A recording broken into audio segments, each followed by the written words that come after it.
Yon guys, welcome naman sa ating vlog.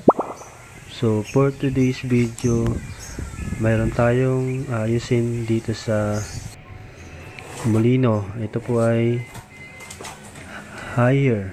Yan, 50 inches po. Ang problema po ay may power po, walang display, may sounds. Ayan po, nakita nyo po sa screen. Pag pinupukpok, may backlight. Ayan o. So, ayan, walang display. Ganyan malalaman guys pag may problema yung panel. Pag umiilaw yung ibig sabihin good yung backlight nyan. So, issue nyan panel or T-con. Depende na lang. So, ay buksan na natin ito guys, para malaman natin kung ano talagang problem nitong TV. Ayan. So, kakalasin natin to sa kanyang bracket para maalis itong TV. Ayan. So, ito na guys. Ito po ay, ang model niya ay, ayan. Kita nyo naman guys. So, tatanggalin natin to, mga tornilyo na to. Isa-isahin natin. Ayan. Kahit dito lang sa takip lang guys, buksan nyo. Kasi i-check lang naman natin yung panel, yung top board, or yung kung may T-con man, yung T-con. Ayan. So yun na, nabuksan na natin guys itong takip. Ayan. Tanggalin natin tong speaker, itong TV. Yan.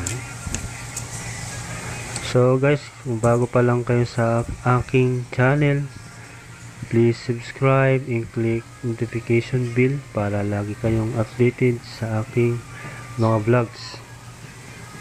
So kontakin nyo lang din ako guys sa aking Facebook page kung gusto nyo magpagawa o home service. Nag-home service po ako sa inyo. Bye bye. Yan. Any kinds of TV, laptop, computer, or sound system po, gumagawa po ako nyan. Mga cellphone, yan.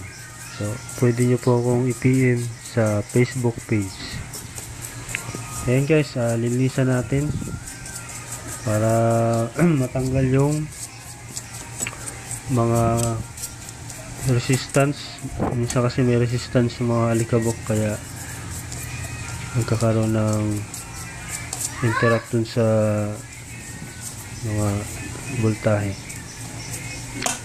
Isa rin yan sa nakakasira yung alikabok na yan, kaya kailangan nating linisan. Yan.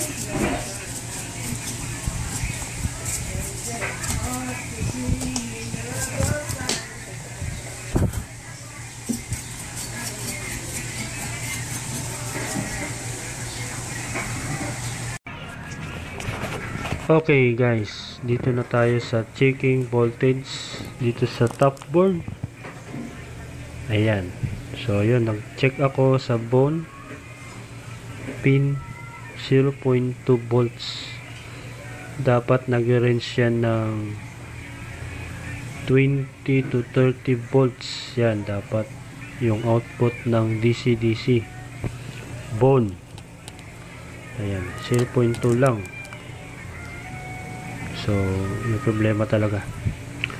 So, dito tayo sa VGH. Ayan. Power on natin. VGH. Power on. Ayan o, pumipitik lang. So, yun, nagpumalo siya ng 0.2 hanggang sa 1 volts. 0.1 volts. Wala talaga. Dapat ito ay 17 volts dapat yung out nya. Nitong higher. So yun. So may problema talaga. At pag ganyan guys, pumipitik lang, ibig sabihin buo pa yung IC niyan. Yan o, nagpo-protect lang yung IC, gawa ng may problema yung panel. Okay guys, so yun, so check tayo ng voltahe sa top board ulit, sa bone, dahil may ginawa tayo dito sa top board na yan. Check natin, ayan, 30 volts na. And then yung VGH 15 volts na guys. So okay na yung supply ng DC-DC, dahil may ginawa tayo dito sa top board sa CKB. Nagcutting tayo dyan, dahil dyan nagka-problema, dinadrop na yung supply ng DC-DC. Ayan, so yan guys, ang nag-problema pa yung panel, meron pang mga hairline. Ayan, so yun. So ginawa natin dyan guys, inayos lang natin yung cutting, at yun, ito nang lumabas. Ayan, okay na, gumana na yung TV. Good job. Ayan. So yun lang guys, ganun lang kasimple. Itong vlog na to ay para may knowledge kayo kung bakit gaganyan itong TV. So maraming salamat sa mga viewers natin. At yun, kung bago lang kayo sa aking channel, please subscribe and click notification bell para lagi kayong updated sa aking YouTube channel, sa ating mga vlog. So kung meron kayong katanungan guys, comment down below para masagot natin.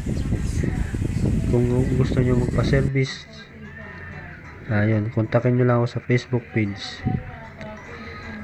sa ating YouTube, sa ating Facebook page, and then pwede rin dito sa YouTube. Comment lang kayo guys. Yun, so ayun na, kinabit na natin sa wall yung TV, at ito na nga ay natuwa ang may-ari.